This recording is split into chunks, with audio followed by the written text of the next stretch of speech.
how to make transfers in Fantasy Premier League without penalty. Hey everyone, welcome back to the channel. So here, if you want to make transfers without losing point, well, in today's video, I'll show you exactly how to make transfers in the Fantasy Premier League without penalty using the official FPL app.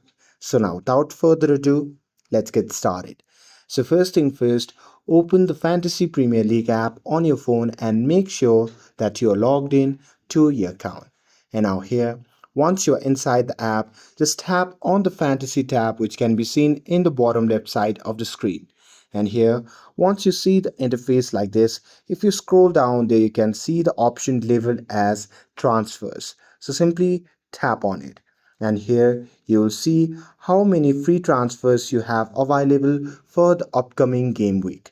So here you can make as many transfers as your free transfer allows, usually one free transfer per game week or two if you rolled one over from the previous week. Making transfer within this limit won't cost you any points. But if you want to make more transfers than your free transfers, then you will lose 4 point extra per transfer. So here to avoid this, only make transfer up to your free transfer limit unless you have to use a chip like the wildcard. So here, if you want to make unlimited transfers without penalty, you can activate your wildcard chip on the transfer page, and after that you can just tap on wildcard chip to confirm, and after that you can change your entire squad penalty free. And once you're happy with your transfer, you can just tap on confirm transfer before the game week deadline to log them in.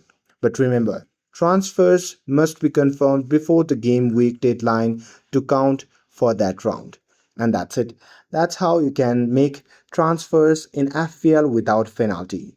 With this, if you found this video helpful, then don't forget to like, share, and subscribe to get updated for more videos.